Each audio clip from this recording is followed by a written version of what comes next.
ما در علم نه خدا داریم نه پیغمبر، هیچ چیزی مقدس نیست، همه چیز قابل نقده. اینشتین روزانه صدها مقاله نوشته میشه در مورد اینکه کجاها رو نفهمیده، کجاها رو اشتباه کرده، کجاها رو باید پیشرفتش داد. اما در فرهنگ ما شما به محض اینکه بخواید از کسی سوال بکنین مساوی بر این هست که دارین قدرت اتوریتی اون آدم رو زیر سوال میبرین. و یه عده‌ام که اصلا آدمو نمیشناسن سینه چاک میکنن برای اینکه تو داری کفر میگی. یکی از اونها با اجازهتون حضرت مولاناست. مولانا شخصیت بزرگی است، هیچ تردیدی نیست. اما توجه داشته باشیم که مولانا در فیه مافیهش، خواهش می‌کنم فقط شعراشو نخونین، کتاباش هم بخونین. در فیه مافیهش ببینید چه نظراتی راجع به زنها داره. زنها رو بخشی از وجود شیطان میدونه. به مریدانش توصیه میکنه با زنها مگر برای بچه‌دار شدن همخوابه نشن. مولانا در مورد علوم غیر دینی اعتقاد داره اینها علوم شیطانی هستن. میگه نجوم و طب و فلسفه علوم شیطانی هستن. رسوبات این تفکرات بوده که در جامعه ما ظهور کرده. این عرفان بازی که امروز هم مد شده، چون ما همش نگاه به گذشته داریم دیگه، تنبلی فکری رومون اومده، فرهنگ شازدگی که هممون داریم که هم خوشمون میاد. تو ایران خیلی میگن کار مال خره، خیلی راحت اینو میگیم ما، و تنبلی فکری، هر دوش. مسائلی که ما الان داریم و سعی میکنیم برگردیم به گذشته.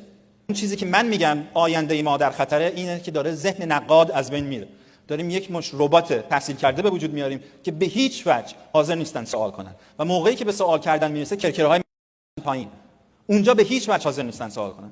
67% دانشجویان دانشگاه قائداعظم که بزرگترین دانشگاه پاکستان هست، بعد از اومدن زلزله ازشون پرسیده شده فکر می‌کنید دلیل اومدن زلزله در پاکستان چیه؟ 67% جواب دادن به علت گناه مردمان در اون منطقه است. اینها مسائلی نیستش که به سادگی ازش بگذرین. من دارم هشدار میدم خطر بزرگی در راهه. آدم‌های احمق دارن در همه جای دنیا به سر کار میان. یک زمانی در دهه 60 آقای کندی مجبور بود که به مردم بقبولونه که اصلا اعتقادات مذهبی نداره. در انتخابات ریاست جمهوری قبلی آمریکا آقای جان کری می‌خواست مردم متقاعد کنه که او هم به کلیسا میرود. او هم اعتقادات مذهبی داره. سومین کتاب پرفروش بعد از سال 2001 در فرانسه کتاب مقدسه. داره یک جریان نو مذهبگرایی به وجود میاد که از حرف‌های مدرن و شیک که علمی هم استفاده می‌کنن، شبه علم رو با اعتقادات جوش میدن و نهایتاً به اینجا خواهند رسید که بیایم یک نگاه دیگه‌ای از مذهب داشته باشیم. من هیچ مشکلی با مذهب ندارم. مشکل من اینه که هر نوع ایدئولوژی و هر نوع سیستم فکری که باعث بشه جلوی سوال کردن و فکر کردن رو بگیره، اون خطرناکه. هیچ چیز نباید جلوی سوال کردن رو بگیره. هیچ کسی نباید جلوی خردورزی و خرد اندیشی رو بگیره. ما احتیاج داریم، به نظر من ایرانی‌ها احتیاج دارن رفتار علمی از خودشون نشون بدن. رفتار علمی یعنی اینکه باید در یک چارچوب علمی قرار بگیره. در چارچوب علمی قرار گرفتن به این معنی است که حرف رو باید مستند قبول کرد. حرف من اینه و درخواست من از شما اینه. هیچ چیزی رو به سادگی نپذیرید. در مورد همه چیز سوال کنید و شک کنید. اگه خودتون هم فکر می‌کنین این کارو نمی‌کنین، حداقل به فرزندانتون اجازه بدین که این شک رو داشته باشن. ما داریم در دنیایی زندگی می‌کنیم که به اعتقاد من در یک دوره بسیار بحرانی هستیم. من وقتی که مثلا با اتفاقاتی در دهه 50 و 60 میلادی میفته مقایسه می‌کنم، احساس می‌کنم رهبران کل دنیا دارن احمق‌تر میشن و رهبرهای احمق باعث میشن که آموزش‌های احمقانه رو بیارن، آموزش‌های احمقانه باعث میشه که انسان‌های احمق به وجود بیان و این دور باطل ادامه پیدا بکنه. یک آزمایشی انجام شده توسط یک عده روانشناس. یک گروهی از دانشگرا تصمیم میگیرن که یه سری 5 تا میمون رو بندازن توی یک اتاق و یه نردبون هم هست، بالای نردبون موز هستش. خب طبیعتاً یکی از این میمون‌ها وسوسه میشه که بره بالای نردبون و موزه رو برداره که اون بالاست. به محض اینکه یکیشون میره بالا، اینا آب خیلی خیلی یخی رو میریزن روی میمون‌های دیگه‌ای که اون پایین بودن. اتفاقی که میفته صفحه بعد بقیه‌شون شروع میکنن اون کی از نردبون رفته بالا رو کتک زدن. این کارو بازم انجام میدن. هر زمانی که یه میمونی میخواسته بره از نردبون بالا، اینا آب خیلی خیلی سرد رو میریختن روی این میمونای دیگه و میمونا شروع میکردن کتک زدن اون میمونی که به هوای موزه رفته بوده بالا. و از اون به بعد هر میمونی که تلاش میکرد از نردبون بره بالا، صفحه بعد، بدون اینکه این دانشگران آزمایش کننده ها روی این میمونا آب سرد بریزن، میمونای دیگه اون میمونی که سعی می‌کرده از نردبون بره بالا کتک می‌زدن. آزمایشگرا یه کار دیگه میکنن. یک میمون رو که از نسل قدیم بوده برمی‌دارن، یک میمون نسل جدید رو می‌ذارن. اون بیچاره هم چون خبر نداشته که اوضاع چیه، اولین کاری که میکنه با دیدن موزه تصمیم می‌گیره از نردبون بره بالا. همچنین که میخواد بره بالا، میمونای دیگه که میدونستن چه اتفاقی خواهد افتاد شروع میکنن کتک زدن این میمون جدیده. دانشگرا یکی دیگه از میمونای قدیمی رو با یه میمون جدید وارد میکنن. این دفعه میمون جدیده، صفحه بعد لطفا. میمون جدیده که میخواد بره بالا، اون میمونی هم که تازه وارد این سیستم و جامعه شده بهشون ملحق میشه و شروع میکنه این میمون جدیده رو زدن و این آزمایش رو همینجور تکرار میکنن. خلاصه این که بعد از یه مدتی که همه میمون ها نسل جدید میشن، بدون اینکه بدونن دلیل این کتک زدن چیه، هر میمونی که سعی میکنه از نردبون بره بالا شروع میکنن کتک زدن. هیچ کس دیگه دلیلش رو نمیدونه برای چی رفتن از نردبون یه کار بدیه، فقط میدونن هر کسی که خواست از نردبون بره بالا باید کتکش زد. حالا نکته چیه اینجا؟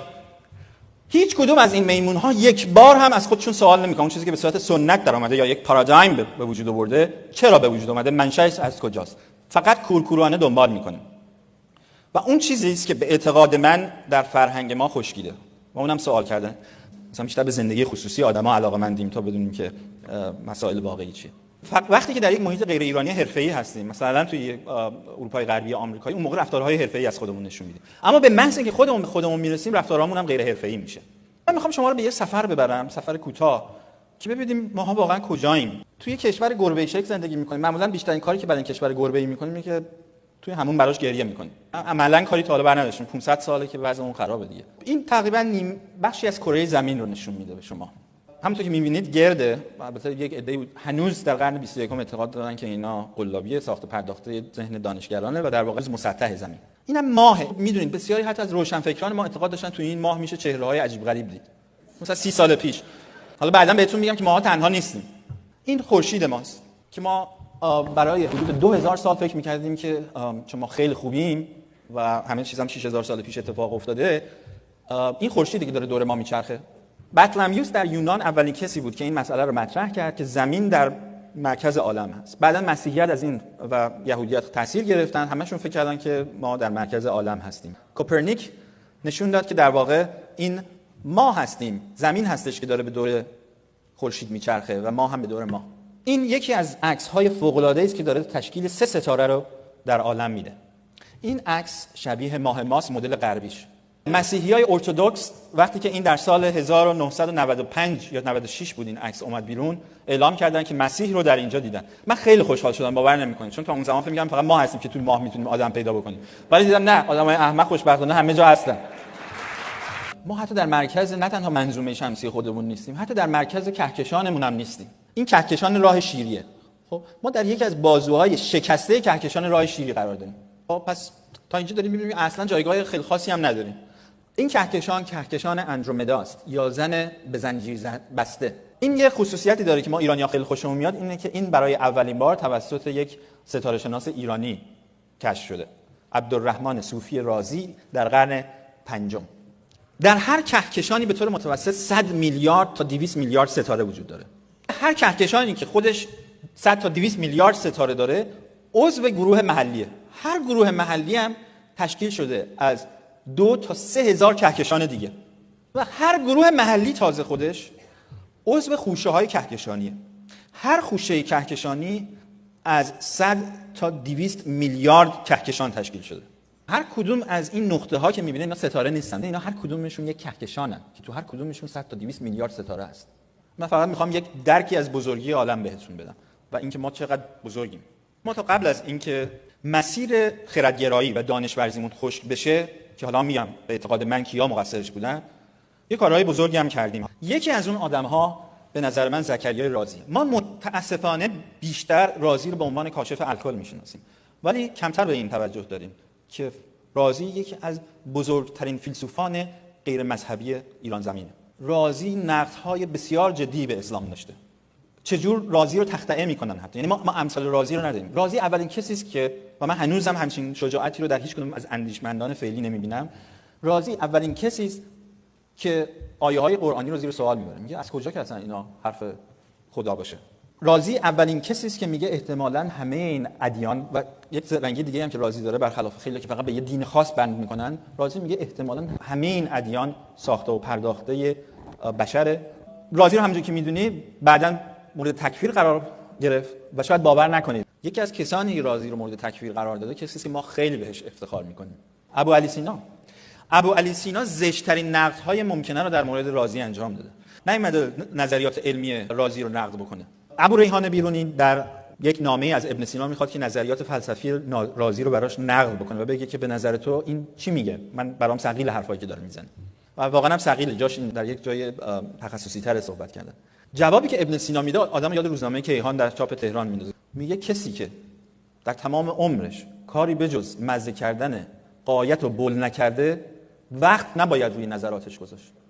این جوابی است که در اشارات و تنبیهات خودش هم با کمال افتخار داده. حالا کاری ندارم که بعد از اون از ناصر خسرو گرفته همه تقریبا تا جایی که تونستن رازی رو کوبوندن، فقط به خاطر سوال کردنش. رازی به عنوان یک فیلسوف به اعتقاد من یکی از بزرگترین فیلسوفانی است که ایران داده و اثرش هم قطع شده. یعنی ما دیگه اصلا اون نوع فیلسوف پروری نداشتیم. شما اینجا ببینید، این در موزه واشنگتن هست، این عکسی که می‌بینید، این آناتومی بدن انسانی که توسط رازی انجام شده. فوق‌العاده است از نظر دقت و کار علمی که انجام شده. عبدالرحمن صوفی رازی که بهتون گفتم، کاشف کهکشانی که بهتون گفتم، این کهکشان اندرومدا. صوفی رازی یک کتابی داره به نام سورالکواکب که در اون 6600 ستاره رو اون رصد کرده بوده و به طور دقیق بررسی کرده بوده. آثار صوفی رازی بعداً در رصدخانه مراغه مورد استفاده قرار میگیره و از اونجا به دست اروپایی‌ها میفته. تیکو براهه و کوپرنیک در اروپا آثارش رو استفاده میکنن و بعداً هم به این نتیجه میرسن که زمین در مرکز عالم نیست. ابوریحان بیرونی که به نظر من یکی از بزرگترین دانشگران ایرانی است. ابوریحان اولین کسی است که ما میدونیم تونسته بوده وجود قاره آمریکا رو پیش بینی بکنه به علت تقارنی که باید کره زمین می‌داشته. صفحه بعد ابن سیناست، یکی از شاید بیشترین تولید علمی ماست، اینجوری بهت بگم، که ما تونستیم داشته باشیم. ولی متاسفانه میخوام بگم نقش مذهب و اون حاله تقدس ایجاد کردن خیلی میتونه مهم باشه و این اثر رو ما در ایران در غرب هم دیدیم. ابن سینا در مورد رازی اونجوری نظر میده و خودش تا جایی پیش میره که به اعتقادات مذهبی صدمه نزنه. خیلی جالبه که بدونید دقیقاً همین اتفاق در اروپای قرن 19 هم میفته. داروین وقتی که داشت نظریه تکامل خودش رو میداده و وقتی که میگه که احتمالاً عمر عالم که اون موقع فقط فکرشون این بوده که زمینه، عمر زمین چیزی باید بیش از 300,000 سال باشه، بزرگترین فیزیکدان اون زمان لورد کلوین انگلیسی بهش برمیخوره که کتاب مقدس گفته 6,000 سال، این مکتیکه چجوری به خودش اجازه داده بگه 300,000 سال. سعی میکنه که به لحاظ علمی جوابشو بده و یه اتفاق بزرگ میفته. هر چقدر بیشتر تلاش میکنه میبینه داروین درست‌تر گفته و نمیتونه ثابت بکنه که عمر زمین مطابق کتاب مقدس 6,000 سال هست. خیام احتمالاً یکی از باهوشترین ستاره شناسان ریاضیدان هاست که بیشتر ما به شاعری میشناسیم، چون ما ایرانی‌ها عشق شعر و شاعری داریم. جامعه ما یک جامعه است به شدت از لحاظ علمی و فرهنگی فقیر، یعنی نباید خودمون رو گول بزنیم. تقویمی که امروز ما در ایران استفاده می‌کنیم و بهش مفتخر هستیم تقویم خیامی است که دقیق‌ترین تقویم دنیا هستش. این تقویم هر 84,000 سال یک بار احتیاج به تصحیح داره و اونم شما باید یک روز بهش اضافه کنید در مقابل تقویم اروپایی که هر 3300 سال شما مجبور باید تصحیحش یک روز اضافه بکنید. اینها بزرگان ما بودند. تموم شد و رفت. یعنی من میخوام اینو بگم، وقتی که ماها میایم اینجا رگای گردنمون میزنه بیرون، مثلا در مورد بعد اسلام صحبت میکنیم یا در مورد دین‌های متأخرتر، من میخوام بگم مثلا نسبت ما با اونا چیه. مثلا ما وقتی که میگیم ما فرزندان کوروشیم، آخه کجای کارهای ما شبیه مثلا کوروش که ما میگیم فرزندان کوروشیم؟ مثلا شما نگاه میکنین تاریخ اون زمانی که میخونین، یونانی‌ها میگن ایرانی‌ها بسیار راستگو بودن و پرکار. به قول آقای محسن کدیور میگفتش که خوشبختانه در این 30 سال دروغ و ریا نهادینه شده در کشور. به نظر من این خطرش از حمله نظامی به ایران بیشتره. با یک جامعه‌ای است که کاملا به لحاظ اخلاقی سقوط کرده. کوپرنیک دنیای مسیحیت رو تکون داد. به اعتقاد من یکی از دلایل شروع مدرنیته در غرب همین کار کوپرنیک بود. انقلاب هایی که در علم افتاد. اون وقت ما در ایران چیکار کردیم؟ امام محمد غزالی در نظامیه بغداد فتوا صادر کردن که آقای ابن سینا که تازه خودش دیدیم چه نقدی در مورد رازی داره، به علت اینکه از عقلش زیاد استفاده میکنه کافره. در عقل رو تخطئه کرد. مکس وبر خیلی حرف قشنگی میزنه، میگه مسلمانان نظام فکری ندارن و همیشه نگاهشون به گذشته است. کل تولیدات علمی کشورهای مسلمان 3% کل تولیدات علمی دنیای امروز رو تشکیل میدن. 3% تولیدات علمی کل دنیا رو تشکیل میدن. برای ما که دوست داریم بعضی‌ها رو مثل همون پارادایم میمونا که بهتون نشون دادم ببریمشون در یک حاله تقدس و بعدم دیگه این حق رو برای هیچ کس قائل نمیشیم که اونها رو مورد نقد قرار بدن. این نقد یک نقد علمی است به این معنی نیستش که وقتی ما داریم در مورد کسی حرف میزنیم داریم میگیم آدم بده یا خوبه.